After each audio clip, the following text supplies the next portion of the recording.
അവർക്ക് അമിതമായ ദേഷ്യം കുടുംബത്ത് പാടില്ല.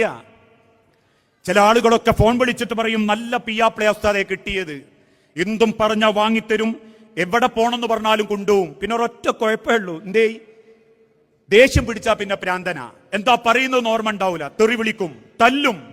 ഭാര്യമാരെ ഓളം മരിച്ചോയ വല്യാപ്പാനെ പറയും, ജീവിച്ചിരിക്കുന്ന വാപ്പാരെ പറയും. സ്ഥലകാല ബോധമില്ലാതെ പല കുറ്റപ്പെടുത്തലുകളും ആക്ഷേപങ്ങളും തെറികളും വിളിക്കുന്നവരുണ്ട്. സമൂഹത്തിന്റെ മുൻപിൽ അഭിമാനം നഷ്ടപ്പെടുത്തുന്നവരുണ്ട്. ആൾക്കാരൊക്കെ അങ്ങനെ കൂടിയിരിക്കുമ്പോൾ പറയും അതൊരു പൊട്ടത്തിയാണ്. പാടില്ല. കുടുംബത്തിന്റെ സമാധാനം ഒരു മക്കൾ അറിയേണ്ടത് എന്താ? അള്ളാന്റെ ഹബീബായ നബി തങ്ങൾ പറഞ്ഞു, നിങ്ങൾക്ക് ഭാര്യയോട് എന്തെങ്കിലും ദേഷ്യം തോന്നി സംസാരിക്കണോ, ബെഡ്റൂമിൽ പോണം, മക്കൾ കാണരുത്. മക്കളെ മുൻപിൽ വെച്ച് ഉമ്മാനങ്ങൾ കുറ്റം പറയരുത്, മക്കളെ മുൻപിൽ വെച്ച് വാപ്പാനങ്ങൾ കുറ്റം പറയരുത്, അതൊരു പൊട്ടനാ എന്ന് മക്കളെ മുമ്പിൽ വെച്ച് പറയുന്നവരുണ്ട്. എന്തിനാ ഇസ്ലാം ഈ കാര്യങ്ങളൊക്കെ ലോകത്തെ പഠിപ്പിച്ച്? ഇന്ന് ലോകത്തുള്ള ഒരു സൈക്യാട്രിസ്റ്റുകളും ഇത് പഠിപ്പിച്ചിട്ടില്ല. 1400 വർഷങ്ങൾക്ക് മുമ്പ് സൈക്യാട്രിസം എന്തെന്ന് ചിന്തിക്കാത്ത ഒരു കാലഘട്ടത്തിൽ അള്ളാന്റെ ഹബീബായ നബി തങ്ങൾ അത് പഠിപ്പിച്ചിട്ടുണ്ടെങ്കിൽ അത് കുടുംബത്തിന്റെ ഭദ്രതയാ, കുടുംബത്തിന്റെ സമാധാന.